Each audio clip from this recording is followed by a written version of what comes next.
बहुत समय पहले की बात है। एक राजा था जो अपनी ताकत और ऐश्वर्य पर बहुत घमंड करता था।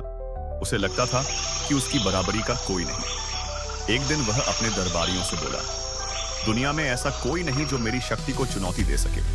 तभी एक दरबारी बोला, महाराज, पास के जंगल में एक सिद्ध फकीर रहते हैं। लोग कहते हैं कि उनके पास अलौकिक शक्ति है।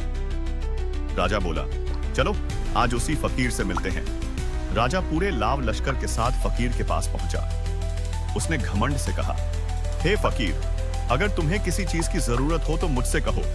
मैं सबसे शक्तिशाली राजा हूं, मेरी बराबरी का कोई नहीं। जो कहोगे ला दूंगा।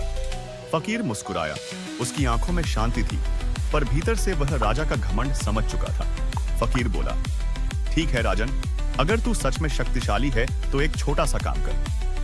फकीर ने अपनी झोली से एक छोटी सी लोहे की सुई निकाली और कहा, इस सुई को समुद्र में फेंक दे और फिर अपनी पूरी सेना लगाकर इसे समुद्र की गहराइयों से वापस निकाल ला।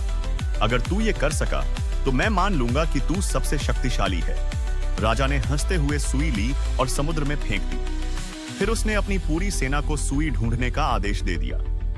दिन बीते, हफ्ते बीते, महीने बीते, 6 महीने बीत गए, लेकिन समुद्र की अथाह गहराइयों से कोई भी वह सुई नहीं निकाल सका। राजा थक गया। उसकी सेना निराश हो चुकी थी। राजा फिर से फकीर के पास गया। उसका सिर झुका हुआ था। फकीर ने पूछा, क्या हुआ राजन, क्या तेरी ताकत सुई तक भी नहीं पहुंच पाई? राजा फकीर के चरणों में गिर गया और बोला, मुझे क्षमा करें, मेरा घमंड ही मेरी सबसे बड़ी कमजोरी था।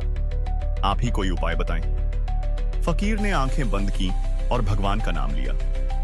कुछ ही पलों में समुद्र से एक छोटी सी मछली निकली और अपने मुंह में वही सुई दबाए फकीर के सामने रख दी। राजा हैरान रह गया। उसकी आंखों में पश्चाताप था। उसे अब समझ आ चुका था कि असली शक्ति न तलवारों में है, न सेना में, बल्कि विनम्रता, श्रद्धा और भक्ति में है। उस दिन राजा ने अपना मुकुट उतार दिया और फकीर का शिष्य बन गया।